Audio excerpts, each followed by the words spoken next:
کچھ آج کے پاکھنڈیوں کو پیٹ میں یہ بھی درد ہونے لگا کہ یہ شہید شہید کہہ کر کے 70 حوروں کی لالچ دے کر کے لوگوں کو مرواتے ہیں۔ اور کئی لوگ یہ سوال کرتے ہیں 70 حوریں چاہیے، 72 حوریں چاہیے، یہ مذاق اڑاتے ہیں، مذاق اڑاتے ہیں۔ میں ان سے کہتا ہوں شہید ہونے پر یقیناً اجر ہے اور وعدہ ہے اللہ کا، 70 کیا وہ چاہے 700 حوریں عطا فرمائے۔ ان کو تکلیف اس بات کی ہے کہ جو شہید ہوتا ہے اسلام میں اس کی اتنی فضیلت بیان کی جاتی ہے، اور یہ مرتے ہیں تو حوریں حاصل کرنے کے لیے مرتے ہیں، حوریں حاصل کرنے کے لیے مرتے ہیں۔ پہلی بات تو یہ ہے حوریں حاصل کرنے کے لیے نہیں، اللہ کی رضا کے لیے جو شہید ہوتا ہے اسی کو حوریں ملتی، اور جو حوروں کے لیے مرتا ہے اس کو شہادت نہیں کہتے، شہادت نہیں۔ اللہ کی رضا کے لیے جو شہید ہوا اسے حوریں مل جاتی ہیں الگ بات ہے، لیکن حوروں کے لیے جو مرتا ہے وہ لنگور ہے۔ ہاں جو صرف اور صرف لڑکیوں کے لیے مر گیا ہو، مجازی عشق کے لیے مر گیا ہو، وہ نہیں ہے، شہید کا درجہ الگ ہے۔ اب ایک میں آپ کو بات بتا دوں، ان کو یقین بھی نہیں ہوتا اور کئی طرح کے اعتراضات بھی کرتے ہیں کہ یہ حوروں کا بیان کہاں سے آ گیا آپ کے اندر، حالانکہ کل بھی میں نے بتایا تھا نہ چھیڑو داستاں ورنہ ادھر ادھر کی بات نکل جائے گی، نہ تم صدمے ہمیں دیتے نہ ہم فریاد یوں کرتے، نہ کھلتے راز سربستہ نہ یوں رسوائیاں ہوتی۔ اپسراؤں کا ذکر کہاں آیا ہے میں آپ کو بتاؤں، بہت ساری اپسرائیں مہابھارت میں ہیں، گیتا میں ہیں، رامائن میں ہیں، اپسرائیں ملیں گی۔ اپسرا ہم نے پوچھا یہ کیا ہے، حور کے بدل میں وہاں اپسرا ہے۔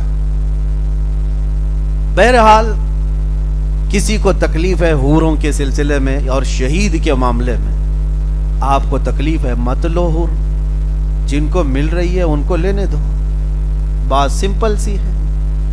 ایک صاحب ہم سے پوچھ رہے تھے ہمارے شہر میں کرناٹک میں کہ 72 لے کر کے کیا کریں گے، آپ کو اتنی ساری حوریں دینے کی لالچ کیوں دی گئی ہے؟ میں نے کہا یہ بھی کم ہے، جنتی مرد کی طاقت 100 مردوں سے زیادہ ہوتی ہے۔ جنتی مرد کی طاقت کو اپنی طاقت پر قیاس مت کرو، اللہ کریم جسے جنت عطا کرتا ہے اس کی طاقت دنیا کے انسانوں سے بڑھ کر ہوتی ہے، اور اگر اللہ کریم اپنے رحمت سے اسے حوریں عطا فرماتا ہے تو یہ اس کا فضل ہے، اس کا انعام ہے، اور یہ شہیدوں کے لیے وعدہ ہے، شہیدوں کے لیے وعدہ ہے۔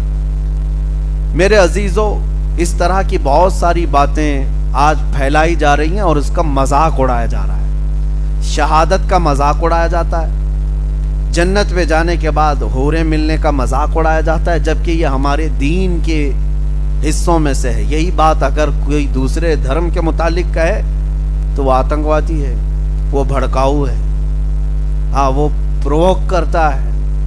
باقی ہمارے دین پر جتنے اعتراضات کرتے رہے وہ بھی ٹی وی میں بیٹھ کر کے ڈیبیٹ کرتے ہوئے علل اعلان بنیاد اسلام شاعر اسلام پر حملے ہوتے رہتے ہیں۔ بہرحال کسی کے آتنکوادی کہنے یا ٹیررسٹ کہنے یا کسی کے سچا کہنے کی ہمیں سرٹیفکیٹ کی ضرورت نہیں، ہمارا ضمیر پاک ہے، ہم اللہ کے لیے جیتے ہیں اور اللہ کے لیے مریں گے انشاءاللہ۔ قرآن پاک کی ایک آیت اور میں آپ کو بتاؤں، ان الصفا والمروہ من شعائر اللہ، اللہ فرماتا ہے بے شک صفا اور مروہ اللہ کی نشانیوں میں سے، 2 پہاڑیاں ہیں یہ مکہ میں، اور اللہ فرما رہا ہے یہ اللہ کی نشانیاں ہیں۔ وجہ کیا ہے؟ پہاڑی نشانی کیوں بن گئی؟ اچھا نشانی ہے تو کیا ہوا؟ نشانی کیا ہے؟ قرآن میں دوسری جگہ اللہ فرماتا ہے وَمَن يُعَظِّمْ شَعَائِرَ اللَّهِ فَإِنَّهَا مِن تَقْوَى الْقُلُوبِ، جو اللہ کی نشانیوں کی تعظیم کرتا ہے اللہ اسے دل کا تقوی عطا کرتا ہے، اور بڑا اجر ہے اس کے لیے جو نشانیوں کی تعظیم کرتا ہے۔ نشانیاں توجہ چاہتا ہوں میں، پہاڑی ہے پتھر کی ہیں، نشانی بن گئی، کیوں؟ اس لیے کہ اللہ کے نبی کی ماں سیدہ ہاجرہ یہ 2 پہاڑیوں کے بیچ میں دوڑ لگائی تھی، کس کے لیے؟ اپنے بیٹے اسماعیل علیہ السلام کی پیاس بجھانے کے لیے۔ واقعہ معلوم ہے، ان کے بیٹے اسماعیل علیہ السلام 6 ماہ کے تھے، چھوٹے تھے، خانہ کعبہ کے قریب صحن میں ان کو لٹایا اور پیاس کی شدت تھی تو پانی تلاش کرنے کے لیے ماں ہاجرہ کبھی صفا پہاڑی پر جاتی اور کبھی وہاں سے دوڑتی ہوئی مروہ پہ جاتی. تقریباً دونوں کے بیچ میں آدھا کلومیٹر کا فاصلہ ہوگا. اور پھر وہاں اوپر چڑھ کر کے دیکھتی کہیں پانی دکھ رہا ہے, پھر وہاں نہیں دکھتا تو ادھر آتی, ادھر نہیں دکھتا تو ادھر جاتی. 7 چکر انہوں نے لگائے, صفا مروہ کے 7 چکر لگائے. جب وہ مروہ پر پہنچی 7ویں مرتبہ تھک گئی تھی, وہاں سے اپنے بیٹے کو دیکھنے لگی تو ان کی ایڑیوں کے نیچے سے پانی نکل رہا تھا, جس کو زمزم کہا گیا. آج پوری دنیا پیتی. وہ بھی حضرت ہاجرہ کی زبان سے نکلے ہوئے الفاظ تھے.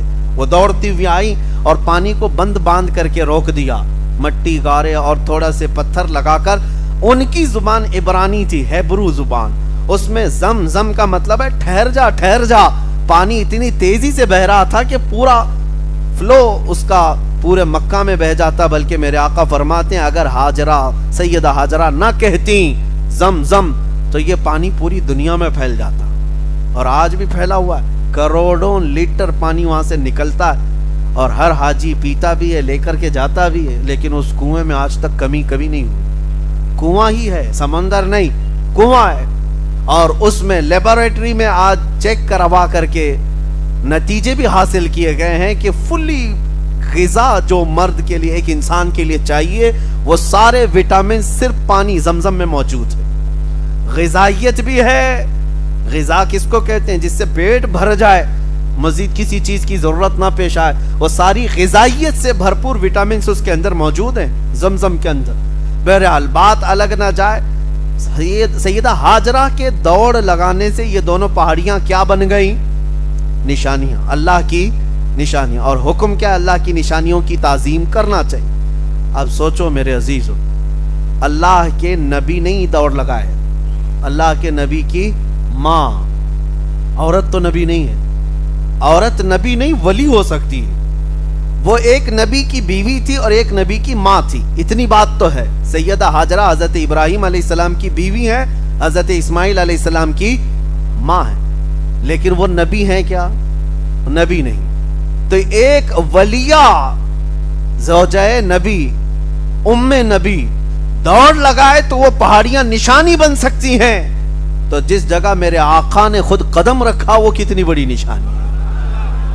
جو رسول پاک صلی اللہ تعالی علیہ وسلم کے جسم سے ریلیٹڈ کوئی چیز مل جائے, حضور کا منہ مبارک کیا یہ اللہ کی نشانیوں میں سے نہیں ہو سکتا؟ ہم تعظیم کرتے ہیں تو کچھ لوگوں کے پیٹ میں درد ہوتا ہے, یہ بریلویوں کا بنایا ہوا ہے. میرے عزیزو, قرآن کہتا ہے اللہ کی نشانیاں, پہاڑی پتھر نشانیاں بن سکتی ہیں, وہ بھی ایک ولیہ کے دوڑنے کی وجہ سے.